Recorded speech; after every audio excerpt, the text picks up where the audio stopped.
Greetings everybody, my name is Tommy the Keyblade Master and welcome to my channel. Today I'm going to be taking a look at the NES classic Battletoads. I'm going to be playing this on the Rare Replay collection. However, most of the footage I recorded for this review, I put it pretty much on NES mode. I turned off all the cheats on the Rare Replay. That said, for those of you who are playing Rare Replay and are thinking that these cheats are going to make the game any easier, well, you're kind of right, but playing Battletoads, even with those cheats on, still makes it one of the hardest NES games available. Screw Attack rated this #1 on their hardest NES games, and I don't disagree with it. This game is legitimately and brutally hard. Without cheating, I don't think I've ever made it past the Snake Pit. So let's take a look and see if it's good or if it's just overly frustrating.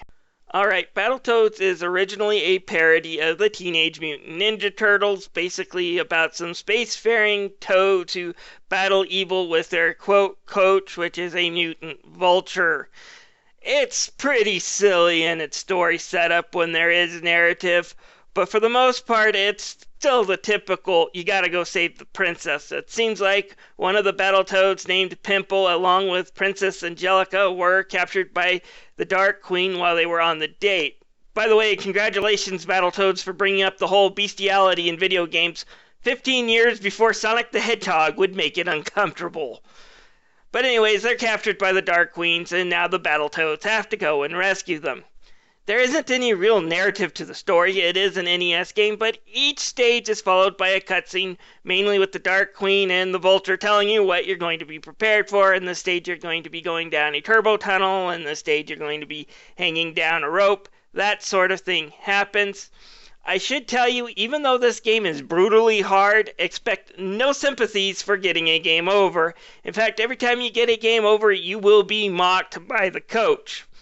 In fact, I do believe Rare even removed a few of these insults from the Rare Replay, unfortunately. I never got one while playing the Rare Replay where he says, "You toads sit back, I'm going to go call the battle hamsters in," and a few other ones were kind of seem to be misplaced from the collection, but you still get plenty of funny insults when you die. And considering how brutally hard this game is, that took a bit of moxie from Rare. Graphically, this game is beautiful for NES standards. The cartoon sprites are fairly large, and they do some really nice animations, like for example when you finish off an opponent, your hand will grow all big, or you'll grow a size of the boot. The backgrounds are also very, very pretty as well, again for NES standards, but the most impressive feat in this game has to come from the speeder bike sections. Yes, they are annoying as heck to get through these sections, but you can't deny that it took some serious work to get the backgrounds that good looking, scrolling by you that fast, and have the action remain smooth. That took a bit of work, and Battletoads does these speedy sections perfectly. My only complaint does come with some of the larger character sprites during some of the cutscenes. You'll notice that there's some color bleed on the Dark Queen here when she's mocking you, but for the most part, the graphics are probably one of the best on the NES at that time. Alright, going on to the music in this game. For an 8-bit NES game, the music sounds pretty good. It's not my favorite track on the NES by any means, but the opening music's pretty good, as well as the music in the turbo tunnels fits the theme as well. It's a shame when it comes to the turbo tunnels that I don't have more time to really enjoy the music because I'm too busy dodging stuff that comes in that tunnel, but it's still a pretty good soundtrack.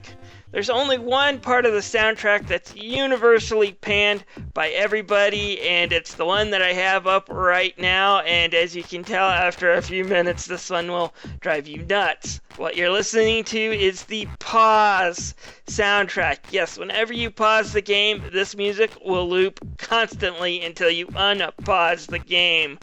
Talk about torture. Make sure you mute your TV if you ever have to leave Battletoads paused. Somebody turn that off. It's more annoying than Flame Highnard and Baby Mario combined. Alright, let's start talking about the gameplay in Battletoads and what you will experience. When you drop down into the first level, you will not believe anyone that says this is the hardest NES game ever made. In fact, the first stage is a freaking breeze. When you consider it to other games that are oftentimes on these hardest lists like Contra or Bayou Billy, Battletoads' first stage will leave you not even breaking a sweat. It's like 30 seconds and it's over. It does have a memorable boss fight, but for the most part, even losing a life here is kind of tough. The second stage, which involves you kind of swinging down this chasm, a lot tougher, but far from being brutally hard and impossible. Stage 3 starts off kind of like stage 1 with this brawler section, and then you get to these speed bikes, and this is where the toad hits the fan. You see, these speed bikes only have 2 speed settings: stop and ludicrous speed, and if you're not ready to go plaid, you're going to end up just like Lord Helmet did in Spaceballs. Really easy. You can only make one mistake on these speed bikes and then you're dead.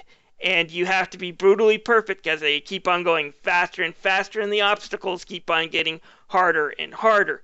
Fortunately, the controls for this stage are pretty easy to control. The bikes are perfect. This is not Bayou Billy's driving stage, which had a large vehicle on a small road because it was meant to be large vehicle on a large road.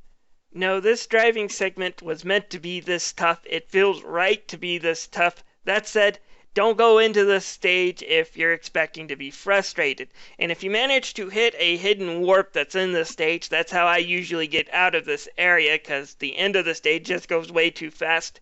You'll end up in a surfing stage that's a little easier, but controlling these hops is very difficult. And then when you clear that, you'll get into the snake pit area, which is kind of this odd puzzle area where you have to figure out what snakes to jump onto when, where to climb, etc. And one mistake will get you killed. And this is about as far as I go because I usually end up getting a game over.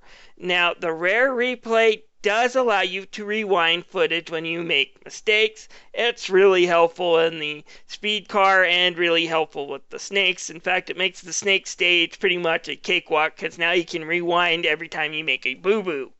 However, you're still going to get stuck because I made it a lot further cheating, but I eventually ran into a wall in this stage where I had to beat this rat down to the bottom and kick a bomb out of the way. And you don't rewind far enough to reset with the rat every time, and it can be brutally difficult.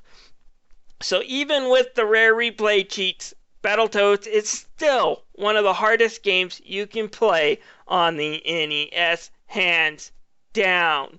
Rare replay also gives you the ability to give yourself unlimited lives, and this does, by the way, get rid of one of my biggest problems with this game, and that it's so much trial and error, but it doesn't give you unlimited continues. Ninja Gaiden was very much trial and error to get past certain obstacles, but for the most part, with the exception of that last level, it gave you unlimited continues. Battletoads does not. In fact, after a few continues, you'll get an insult from the Dark Queen telling you your butt is being sent back to the first stage. For a brutal trial and error game, that is a fatal flaw, but it's about its only one. And again, the rare replay gives you that infinite lives, so you don't have to worry about this flaw at all, unless you decide to leave it off because you want to play it NES style. Overall, I give Battletoads for the NES about a 3.5 out of 5. For the Rare Replay Collection, I give it a 4 out of 5. Those cheats make it a lot easier and just a tad bit enjoyable. But don't go around, kids, saying you've beaten the mighty Battletoads if you've been using the Rare Replay cheats. Give props to your elders who did not have those cheats on the NES to make this game more bearable. Anyways, this is Tommy the Keyblade Master, thanking you for watching. If you have any comments about this video, feel free to leave them down below. I love hearing from my audience. Oh, and one last thing to say before I go. I didn't have anybody to play this on 2-player. I only have one Xbox One controller. But if you have a buddy, don't ever invite them to play Battletoads. If you value your friendship, do not play this on multiplayer. The Angry Video Game Nerd has already made an excellent video on why the second player mode on this game is just so flawed. but don't ever play Battletoads on 2 players. It is not an enjoyable experience. Anyways, this is Tommy the Keyblade Master signing out and thanking you for watching his video.